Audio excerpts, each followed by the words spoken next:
Kim Anderson, our crop marketing specialist, is here now. And Kim, prices have recovered from the past couple of weeks. What's going on? Well, I think there's good news in the market. We did recover most of our losses that we saw 2 or 3 weeks ago. I think the real good news is that our forward contract basis for harvest delivered wheat in 17 increased about 9 cents this last week. Now, the lower end of that bracket, the basis range was from a minus $1.07 to a minus 80 cents.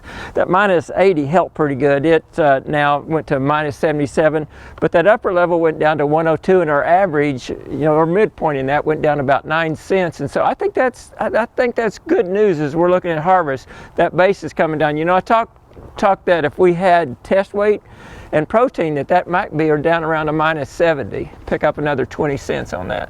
Let's talk about the latest supply and demand report and whether you've seen any surprises this time. Well, it came out Thursday. I don't think there was any surprises. I think there was a bit of good news in there. They lowered U.S. Wheat ending stocks about 50 million bushels, but it's still at 1,139,000,000 bushels.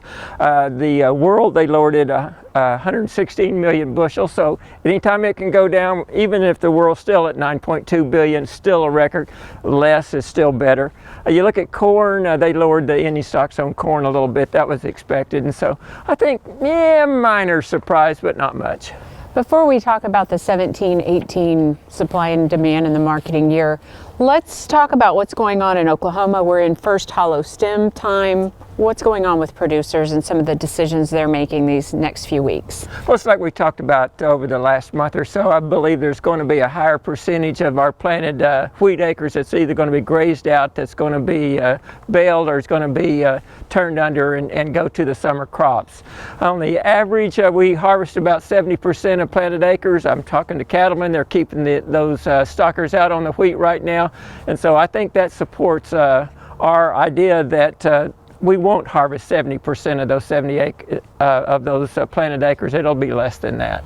And then in terms of the 17-18 marketing year and supply and demand, what's all going on? Now, USDA will come out with some numbers on February the 23rd. That'll be the first real estimates. I've looked at and put a pencil to part of that. You look at all wheat production, about 27 billion bushels in 15, 27.2 in 16. I've got it 26.7 billion bushels for the world right now.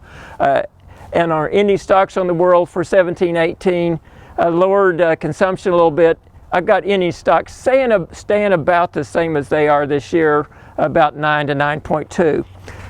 Looking at the United States on that, I've got the production for this year for 17 at 1.8 billion bushels. Now you can compare that to 2.3 last year, 2.1 in 15-16, 2 billion in 14-15. You look at ending stocks, I'd see them coming in about 900 million this next year, down slightly, and I think that's good news.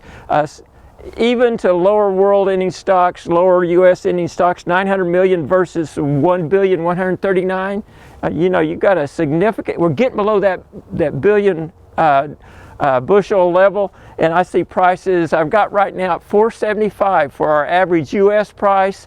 The Oklahoma price has been running about 50 cents less than that, but I think, if these numbers come to fruition, I believe we could see $5 wheat next year on the U.S. average price. Oklahoma slightly less than that. Okay, Kim, thanks for running all those numbers. We'll see you soon.